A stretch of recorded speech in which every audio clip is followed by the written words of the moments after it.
One students, कल हमने संतुलित भोजन, असंतुलित भोजन, विटामिन कुपोषण के बारे में पढ़ा था। अब हम इसके आगे प्रोटीन कुपोषण और खनिज कुपोषण के बारे में पढ़ेंगे। तो सबसे पहले हम पढ़ेंगे प्रोटीन कुपोषण। प्रोटीन कुपोषण ये तो पता ही है तुमको कि मैंने कल बताया था। कुपोषण क्या होता है?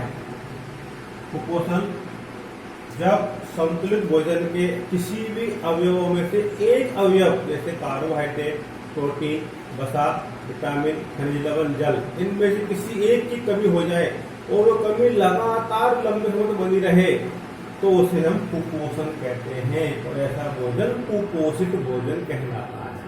तो कल हमने पढ़ा था विटामिन कुपोषण, विटामिन के प्रकार, उनके बारे में पढ़ा था। अब हम पढ़ेंगे प्रोटीन कुपोषण। तो देखिए, प्रोटीन क्या है? ये हमारे संतुलित भोजन का एक आवश्यक अवयव है। यह काम क्या करता है? ये हमारे शरीर की कोशिकाओं की टूट फूट और मरम्मत के लिए एक ऊर्जा का कार्य करता है। शरीर की वृद्धि और विकास इस पर निर्भर करता है प्रोटीन। ये ज्यादातर क्या होता है?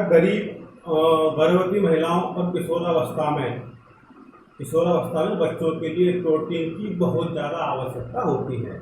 विशेषकर, ये तो सबके लिए होती है, लेकिन विशेषकर गर्भवती महिलाओं और किशोरावस्था में तो बच्चों को प्रोटीन की बहुत ज़्यादा आवश्यकता होती है।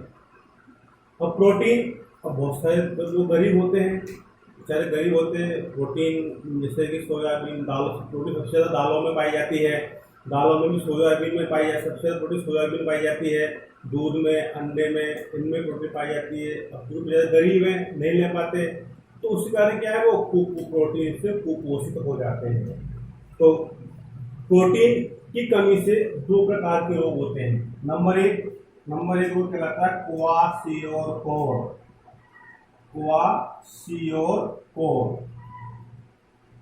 पहला रोग होता है क्वाशियोरकोर और दूसरा होता है मेरस्मस।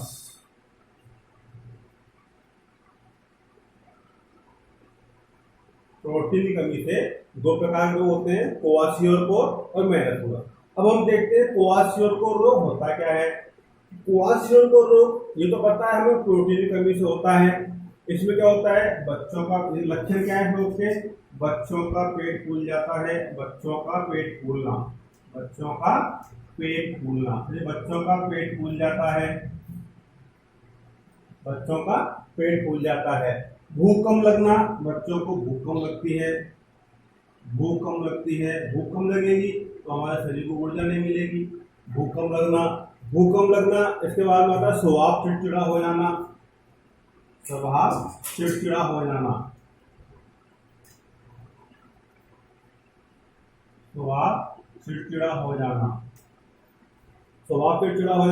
त्वचा काली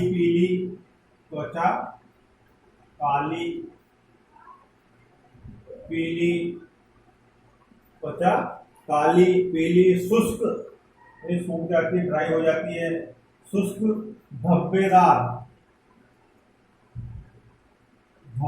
होकर फटने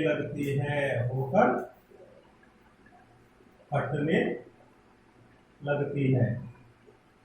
तो ये सारे जो लक्षण हैं, ये क्वाशियोरकोर रोग के लक्षण हैं। जैसे देखिए, बच्चों का पेट फूलना, भूख कम लगना, स्वभाव चिड़चिड़ा हो जाना, त्वचा काली पीली, शुष्क, धब्बेदार होकर फटने लग जाना। अब जब प्रोटीन के साथ साथ हम देखते हैं मेरस्मस रोग क्या है। जब प्रोटीन के साथ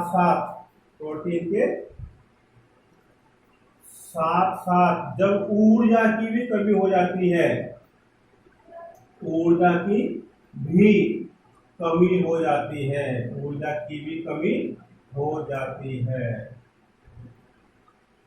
तो यह कहलाता है मेरस्मस रोग कहलाता है।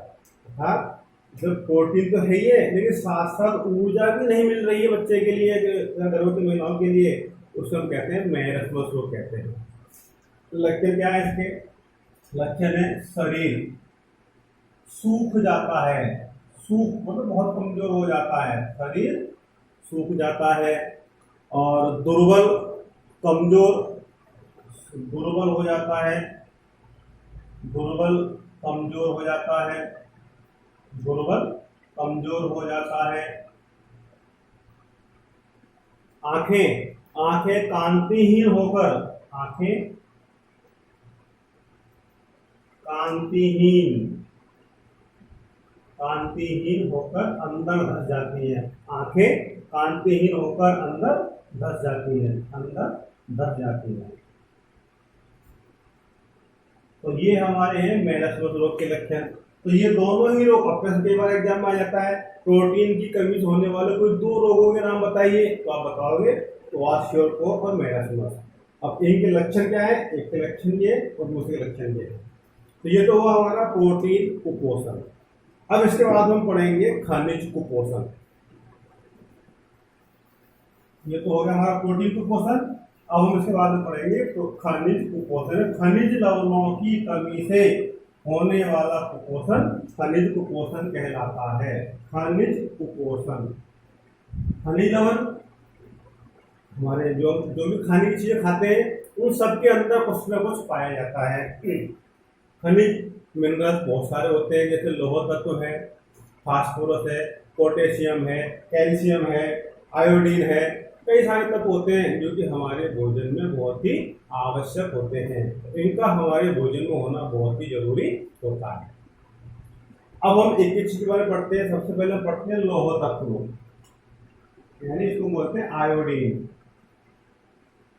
लौह तत्व या इसकी हम टेबल बना लेते हैं। टेबल के ऊपर लिख सकते हैं इसको हम तत्व क्रम संख्या, तत्व का नाम,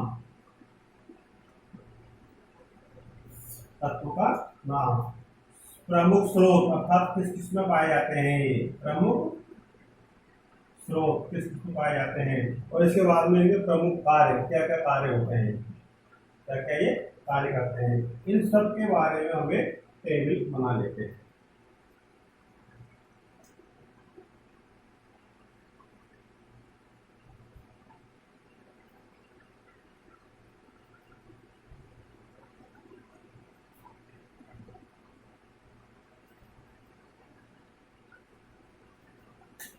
जैसे हमने पहले पढ़ा लौह तत्व, पहले हम पढ़ते हैं लौह तत्व, इसको हम आयोडीन भी कहते हैं, आयोडीन लौह तत्व।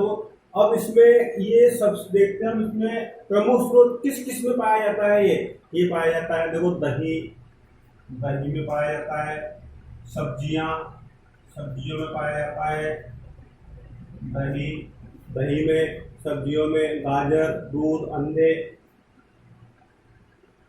गाजर, गाजर है, दूध है, बाजरा है, बाजरा, अंडे, मांस आदि, इन सब के अंदर ये आयोडीन पाया जाता है, ये लौह तत्व पाया जाता है। अब हम देखते हैं इसी कमी से क्या होता है। इसी कमी से क्या होता है, ये रक्तहीनता, अगर हमारे शरीर में भोजन में लौह तत्व की कमी होगी तो रक्तहीनता अर्थात रक्त की कमी हो जाएगी। इससे क्या हो जाएगा, चेहरा पीला पड़ जाएगा, हो जाएगा, हमारा चेहरा पीला पड़ जाएगा, अर्थात रक्त की कमी हमारे अंदर हो जाएगी। तो ये तत्व कब होगा, इसमें पाया जाता है, इनमें पाया जाता है। अगर ये चीज हम नहीं खाएंगे तो ये कम हो जाएगा, कम हो जाएगा तो ये शरीर में हमारे कमी इसकी हो जाएगी। अब नंबर 2 पे आता है हमारा, पहला हो गया लौह तत्व, अब आता है कैल्शियम। कैल्शियम, कैल्शियम ये किसमें पाया जाता है, दूध में पाया जाता है, दूध में, अंडे में कैल्शियम पाया जाता है, दूध में, अंडे में, हरी सब्जियों में, हरी सब्जियों में, दूध, अंडे, हरी सब्जियां, इन सब के अंदर क्या है, कैल्शियम पाया जाता है। कैल्शियम का काम क्या होता है, इससे हमारी हड्डियों को मजबूत करता है, ये हमारी हड्डियों को क्या करता है, हड्डियां मजबूत होती है, इससे हमारी हड्डियां, इससे हमारी जो होती है हड्डियां हमारी इससे मजबूत होती हैं, और हड्डियां हमारी जो होती है इससे मजबूत होती हैं। नंबर 3 और भी बहुत सारे कार्य इसके। इसके बाद हम पढ़ते हैं तो आयोडीन। आयोडीन, आयोडीन ये भी हमारे शरीर में बहुत अच्छा खनिज तत्व का काम करता है। इसकी ये कैसे पाया जाता है, नमक में, नमक है, काला नमक है, काला नमक, जामुन, समुद्री सब्जियां, समुद्री जो भोजन होता है, समुद्री भोजन, इसमें भी आयोडीन पाया जाता है। समुद्री में बहुत सारी चीजें हैं जिनके अंदर आयोडीन पाया जाता है। अब अगर ये आयोडीन नहीं होगा भोजन में हमारे में, तो हो जाएगा जैसे थायराइड। इससे क्या होगा, थायराइड ग्रंथि होती है उसकी क्रिया क्या हो जाएगी, कम हो जाएगी। अब थायराइड ग्रंथि क्रिया कम हो जाएगी तो क्या हो जाएगा, इससे गलगंड रोग हो जाएगा। हो जाएगा इससे गलगंड रोग हो जाएगा। गलगंड रोग अर्थात घेंगा बोलते हैं इसको हम। घेंगा रोग क्या होता है, हमारा जो गला होता है वो एक तरफ क्या सूज करके लटक जाता है, वो सब कहते हैं आयोडीन कमी होने वाला रोग गलगंड रोग होता है। नंबर 4 के बाद में पढ़ते हैं पोटेशियम। पोटेशियम किसमें आता है, ये सभी प्रकार के खाद्य पदार्थों में, सभी खाद्य पदार्थों में पाया जाता है। सभी प्रकार के खाद्य पदार्थों में पाया जाता है। किसमें पाया जाता है पोटेशियम, सभी प्रकार के खाद्य पदार्थों में पाया जाता है। इसलिए क्या करता है, हमारी मांसपेशियों, इसी वजह से हमारी मांसपेशियां संकुचित हो जाती हैं। ये हमारे शरीर के संतुलन बनाए रखता है, शरीर का संतुलन बनाने में रखता है, हमारे में सहयोग करता है। इसके अलावा और भी बहुत सारे तत्व हैं, जैसे जानते हैं आयोडीन हो गया, लोह तत्व हो गया, फास्फोरस, कैल्शियम है, सोडियम है, सोडियम भी है, पोटेशियम भी है, सोडियम है, पोटेशियम है, और भी बहुत सारे तत्व हैं, सोडियम, पोटेशियम, ये सब हमारे भोज्य पदार्थों के अंदर पाए जाते हैं और इनकी कमी से कोई ना कोई रोग हमारे शरीर में मौजूद हो जाता है। तो विटामिन को पोषण कल हमने पढ़ा था, आज पढ़ा हमने प्रोटीन को पोषण और खनिज को पोषण, ये सब के बारे में पढ़ा है। उसकी टेबल देखी हमने, किसमें पाए जाते हैं, ये कमी से क्या कार्य होता है। और इसके बाद हम जो है अगला जो हमारा पढ़ाएंगे, हम पढ़ाएंगे मानव का स्वास्थ्य, अर्थात पेयजल के बारे में, इसके बारे में पढ़ाएंगे। आज हम इतना से पढ़ेंगे।